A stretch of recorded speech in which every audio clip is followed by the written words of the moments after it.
Magic flickering to life, Misty prepared the spell that would allow her to exit her dreams.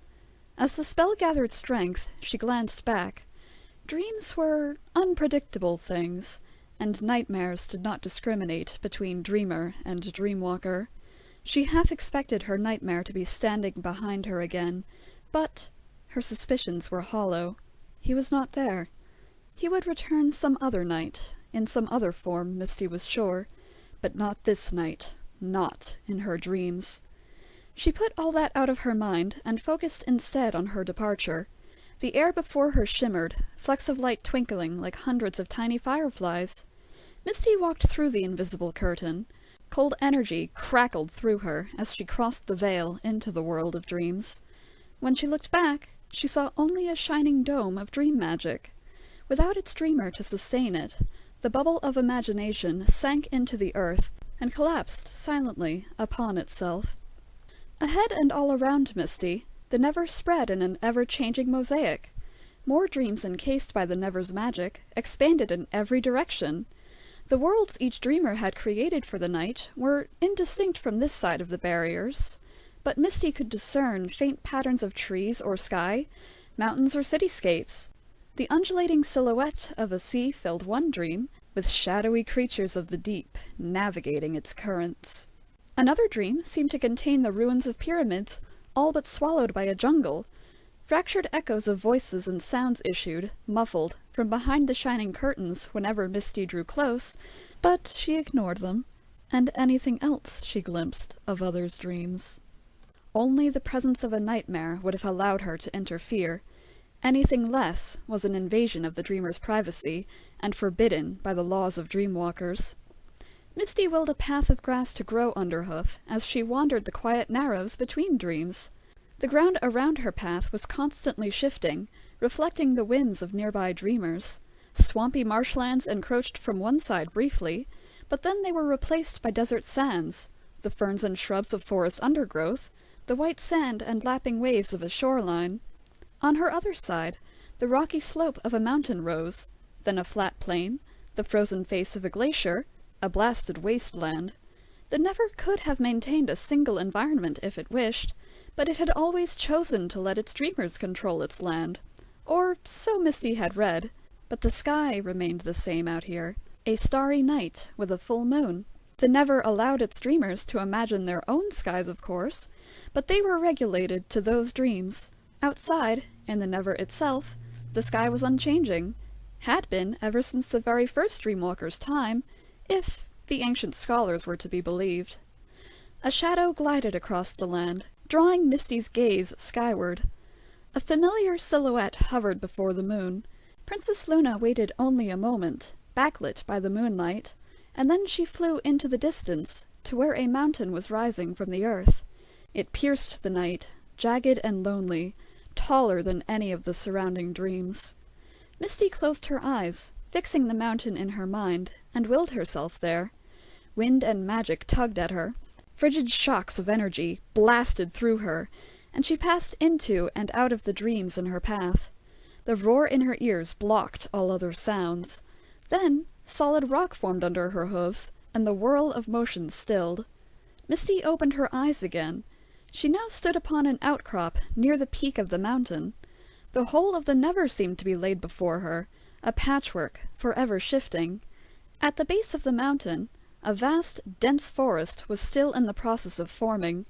Visualizations on such a large scale always took more time to be fully realized than smaller constructs. As she stepped away from the edge, the immense drop was starting to make her dizzy and to conjure more than a small tremble in her legs. Misty searched the sky. Princess Luna could have willed herself to the mountain, just as Misty had, but she seemed to favor flying this night. Misty did not have long to wait, though. Soon, Princess Luna soared into view and spiraled gently toward the outcrop. She alighted with only a soft whisper of feathers. In the hoary glow of the moon, her deep blue coat and flowing, starry hair were lent an ethereal sheen, quite becoming of the regal alicorn. Her onyx and silver regalia all but sparkled in the night. Misty bowed as Princess Luna approached, Princess, she said, straightening, something strange happened in my dreams. My nightmare knew I was a dreamwalker, and so did another pony in the dream. And the moon. Princess Luna held up a forehoof. She did not speak, but neither did she give any hint of emotion, besides her usual serenity and decorum. It was always so difficult to read Princess Luna, and Misty had trouble reading normal ponies. To Misty, Princess Luna was an enigma, one Misty was confident she would never solve. But the princess was a good teacher, and Misty was eternally thankful for the night she had accidentally stumbled into Princess Luna's dreams, the first time Misty had ever dreamwalked. If not for that, it was quite doubtful Princess Luna would have offered Misty a place among her students, or so Misty felt. So, when her mentor and sovereign requested silence, Misty respectfully closed her mouth. She's the greatest dreamwalker alive, thought Misty. She probably already knows what happened in my dreams. After an interminable interval, Princess Luna shifted her cool stare away from Misty, turning instead to the landscape beyond the mountain and forest she had created. "Why did you surrender to the nightmare, Misty Moonrise?" asked Princess Luna at last. There was no judgment in her voice. It was simply a question, with no apparent strings attached. Of course, not all strings were easy to see. "I don't—" Misty hesitated. Brumbies did not make excuses. That bit of Brumbyburg mantra, at least, was a valid tenet. "I lost control, Princess," she admitted, lowering her gaze to her hooves. "Why was that?" Misty started to respond, but then frowned. Why had she lost control? She was usually so careful to maintain a strong influence while she slept, to keep her dreams from running away with her. If Misty had ever given in to a dream, it had been because she chose to do so. This time, however... When the silence began to stretch, Princess Luna said, "To lose oneself in a good dream is one thing, but to lose oneself in a nightmare is not only foolish, 'tis unacceptable for dreamwalkers. We must be the masters of dreams and nightmares, and that begins with the mastery of our own dreams and nightmares. The Never is too treacherous a realm for us to neglect the foundations of our order." "It won't happen again, Princess," said Misty. She shuffled her hooves on the granite, ears drooping. Princess Luna glanced back at her. "Forgive me," she said, some of her frosty exterior warming. "'Twas not mine intention to lecture you so, Misty Moonrise. I disappointed you, Princess. A lecture is the least I deserve." "Disappoint me?" Princess Luna shook her head, and offered Misty a soft smile. Nay, no sincere student could truly disappoint her teacher. Misty looked up at that, the tightness in her breast easing somewhat. "However, mistakes are tools that should not be wasted. Your mistake this night has shown me that I have neglected a crucial, if distasteful, element of your studies. But what about my nightmare? The moon turned red, and—" The corners of Princess Luna's mouth fell, and she flicked her ears back. "Nightmares are the focus of this unscheduled lesson, Misty Moonrise. If you had permitted me to finish speaking, you would have discovered this for yourself. May I continue?"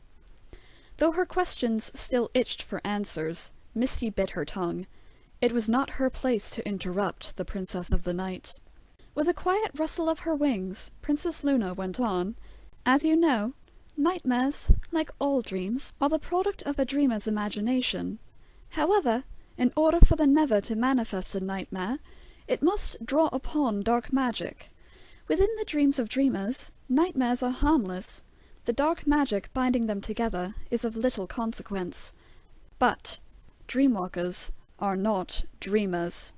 When we sleep, we walk a tenuous thread, and anything we create walks that same thread.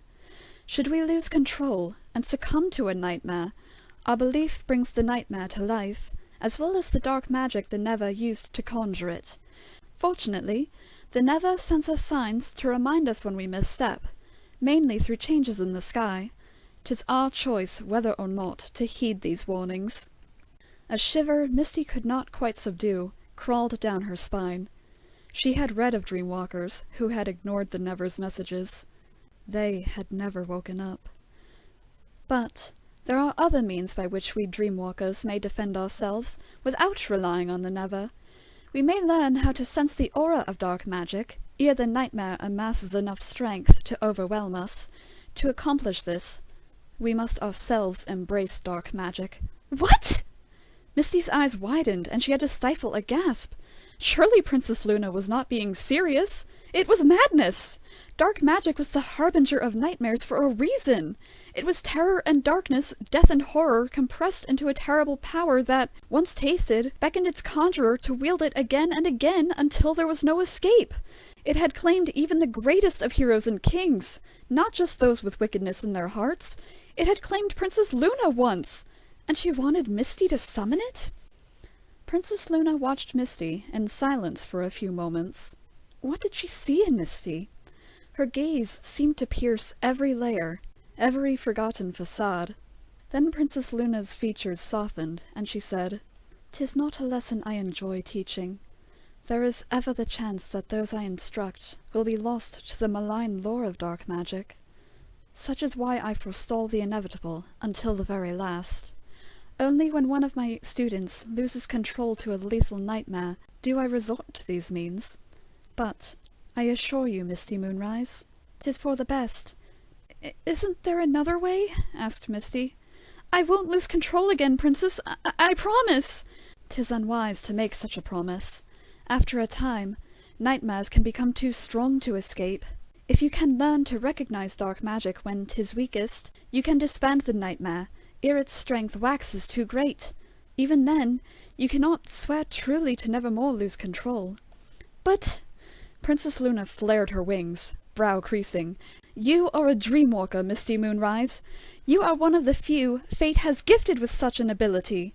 However, there is much you still have to learn, and you will never progress if you refuse to learn the skills you must know in order to survive in the Never." She sighed, moderating her tone, though her ears remained tilted back.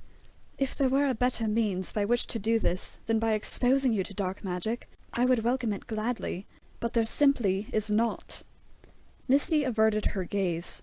The memory of the smoke creature, of the creature behind the smoke, ebbed out of the shadows of her mind.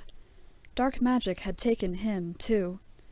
Misty looked up and, in a small voice, said, "I know what dark magic looks like when some pony's using it, Princess. Isn't that enough?" Features hardening, Princess Luna shook her head once. "Your eyes are too easily deceived. You must be able to feel its effect, ere it can take root. Now," she said, foregoing further argument, "each reacts differently to dark magic. A sense of dread, physical illness, extreme anxiety, depression, even pain in this or that part of the body. Those who react well to dark magic, or those who do not react at all, are soon lost and must be dealt with." She paused, eyes glazing over for a moment. What was she seeing? Remembering? Then Princess Luna blinked and continued, as if the distraction had never happened. "However you react, Misty Moonrise, rest assured that the first onslaught will not be overwhelming.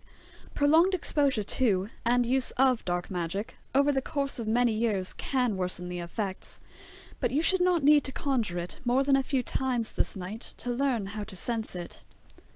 Misty hesitated, biting her lip. Then she exhaled quietly and asked, How do I conjure dark magic?" Just naming it left a foul taste in her mouth. "Stars above! I can't believe I'm doing this!" "The same way you conjure your natural magic," answered Princess Luna. The iron edge to her voice seemed to soften, the tension leaving her shoulders. "Look inside." "But that means—" Misty did not even want to think about it, but she pushed on. Her words came out in little more than a whisper. "That means everyone has dark magic. How is that possible? How can we still be sane with that inside us?" "We have a choice." Misty squeezed her eyes shut against a dizzy spell that had nothing to do with how high up they were. Once it passed, she opened her eyes again and asked, "But if there's dark magic inside us, Princess, we might as well be lost already." "Am I lost?" The steel had returned to Princess Luna's voice.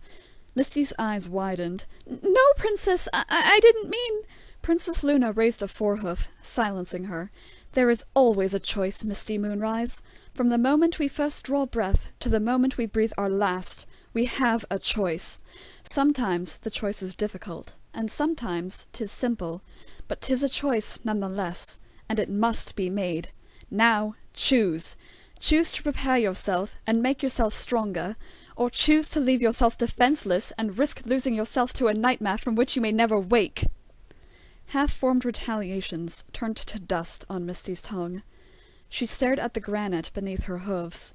Wind whispered through her mane and tail, the only sound in the otherwise still Never night. Then Misty closed her eyes and looked inside. Magic glimmered in the void. It was a steady river, warm and bright, willing. It was ready for her, as patient as a mountain, waiting for time to weather it to nothing.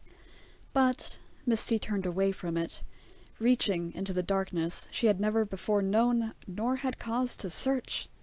Magic lurked there, too, but this was a polluted river, tainted. It languished in the crevices and canyons of the void, a predator, driven mad by unfulfilled desires. It hungered to be free, and it knew she was reaching for it. It surged, railing against its banks, thirsting, yearning. Misty's eyes snapped open, sweat trickling down her face.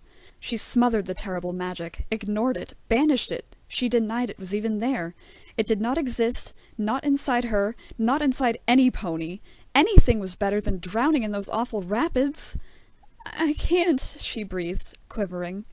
Princess Luna scowled. "You must try again." Misty shook her head, taking a step back. I can't! Let not your fear best you, Misty Moonrise, Princess Luna pressed, voice resonating across the mountain. "Try again! I won't!" Without warning, a midnight aura ensnared Princess Luna's horn. Sickly shadows streamed from her eyes. Darkness encircled her in oily waves, wrapping around and around Princess Luna, until nothing more could be seen of her. When the gloom receded, a black alicorn in cobalt armor stood in place of the Moon Princess. The waxing crescent moon that had nestled in the black splash on her flank was replaced by a waning crescent amid roiling purple clouds. Her once kind eyes were now cold and cruel, and her mane and tail had become wild cascades of unbound power. Misty ducked her head, pupils shrinking to pinpoints. Cringing, she retreated until one hind hoof slipped off the edge of the outcrop. Somewhere in the back of her mind, Misty knew this was only an illusion cast by Princess Luna, but that neither thawed her frozen blood nor stilled her racing heart. "Nightmares have always been," declared Nightmare Moon, fangs gleaming in the moonlight, "but they are paltry echoes beside me. When the tyrant Sombra enslaved the crystal ponies, not even the great Sun Princess could withstand his darkness, but I could, for I am darkness. When the Lord of Chaos thought to make sport of ponies' lives, I was the bane of his stone slumber. When the ungrateful foals dishonored and ignored the wonders of my night, I taught them the error of their ways. Celestia may have banished me to the moon, but the nightmare remained in the twilight of every little pony's dreams. Throughout the ages, I survived!" Then a soft blue light washed over Nightmare Moon. Pieces of her melted away, pooling on the rock beneath her hooves. Her armor dissolved into wisps of smoke.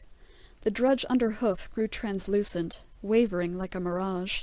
As the last vestiges of the illusion faded, Princess Luna approached her pupil and smoothed Misty's snowy mane out of her eyes. "I did not realize the monster I was becoming," she said gently, "and it frightens me still how easily I fell. 'Twas mine own impatience and anger which blinded me to the dark magic cast upon me in the battle against Sombra. I wish no such blindness upon you, Misty Moonrise. Now, try again." Though not quite able to quell the slight tremble that remained in her limbs, Misty straightened. She could not bring herself to meet Princess Luna's gaze this time, not even here in the Never. Princess Luna had never told her how the seed of Nightmare Moon had been spawned. To confide such a secret was no light decision, but More than that, to live with the truth of it, to face one's innermost demons and the pain they had wrought every waking and likely sleeping hour. Misty could not imagine what all Princess Luna had been through, what she was still going through, but she would not insult her teacher with further refusal. Closing her eyes, Misty once more sought out the dark magic slumbering within her. It responded just as it had before, churning and raging. She balked, heart squirming.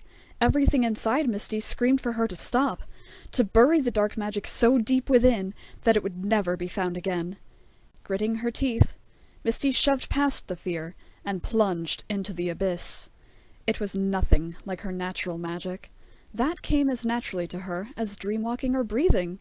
It filled her with light and life, illuminating her from within.